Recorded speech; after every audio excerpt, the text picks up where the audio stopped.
Is there any applications that you see for LinkedIn with e-commerce that you've seen any like wins on, or not really?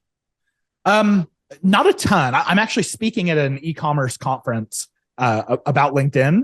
And as the conference organizer was asking me, I was like, well, there's not a whole lot here. But I do have an angle that I can take it. Mm-hmm. The first is, you know, for e-commerce, there is a play through partner channels. So if you can imagine being able to target distributors and showcase your product and see if you could get distributors, Mm-hmm. that's worth 12, 14, $16 a click to have someone pick it up who then sells, 3,000 of your things. Mm-hmm. But Mm-hmm. Mm-hmm. unless you're selling a really luxury item, um, like, I don't know, we see cars like BMW, Jaguar, Mercedes, they advertise on LinkedIn. They can afford it with the margin they make on their cars. But for lesser e-commerce, it's pretty hard to make that case. That was I always a will. strategy that Pura Vida did. Oh yeah. They had this, like, they had the photos of what it looked like in retail, and then they Ooh. just like pummeled all these like small business owners in vacation spots. So they pummeled people in like, and this was back in the day. I helped them set this up. So this was like 2018, back like way long ago. But that was what we did exactly. We Oh, took cool. photos of it in retail, and then we pummeled it with um Martha's Vineyard and Miami and Austin and a lot of places that people are visitors in. Where, and I don't know, and I don't know how they expanded it over time, but it did work at that time. It was pretty cool. Oh, So that is way cool. Yeah, I wish the platform were cheap enough that we could make that work necessarily on LinkedIn. But I will say there is huge opportunity on LinkedIn organically. Um, there was This wasn't obviously a brand that I had too much reason to engage with, but there was a woman on LinkedIn who made her entire personal profile all about her swimsuit business. And, all of the posts she had were about the new swimsuit line that they had for women. And, I noticed it because I was like, wow, this is definitely a B2C product. This is e-commerce, but she made her personal presence all about that. And she was a guest on podcasts and would talk about her business, and then she'd share those things on LinkedIn.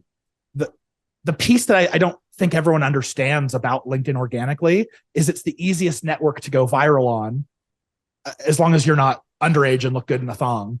You can do better on TikTok probably, but on LinkedIn, every time someone comments on your post, comments the most important thing. Your post is now eligible to be seen by anyone in their network. And so it's really not uncommon if you have, let's say, 1,000 connections on LinkedIn to post something that gets 5,000 views. Where did those 5,000 views come from if only 1,000 people are following you? It's the connections and the network of those who are interacting with your posts. So I think big opportunities, especially for the leaders of e-commerce companies, to just get really active there, to always have your face and your product showing up in their news feeds and being able to do it virally. So, of the people that you're working with now, obviously you have a ton of clients. What are they doing that's really working, that might be different, that might be notable? Like, what's the business? What are they doing? How much are they paying? How much are they making? Like that kind of thing. It's all over the board. My hands aren't in every account, so it's difficult for me to say in mass. But some of the things that I've noticed that are working are memes. I don't know if memes are working pretty well in Meta, but on LinkedIn, you'd reason like, oh, this is a professional network, so you don't want to put out something that doesn't reflect your brand and your brand guidelines very well. But something that is a meme or looks thrown together in Microsoft Paint, like, I think what it is it's a break for people as they're scrolling through their feed and they just see a bunch of people in suits and ties. And then they see a comic or a meme that, we all like things that are funny, and that's working really well for us organically. And then it's working really well for our clients and ads as well. So give people a visual break on LinkedIn from business, and I think they appreciate it. Trying to think of anything else that's been, we tried, I forget the name of the service that does this, but there's a video company who has a template.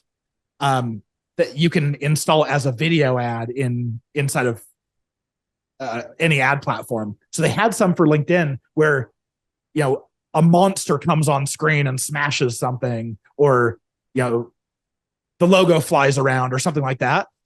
I had high hopes for that. Like, ooh, we can catch people's attention with motion. How cool. We didn't find it to work all that well on LinkedIn. I was actually really disappointed in that. But we'll probably continue to test things. I think motion is big because so much of what we're trying to do is stop the scroll. We want to have a thumb stopper, and motion is more effective at that than even bright colors.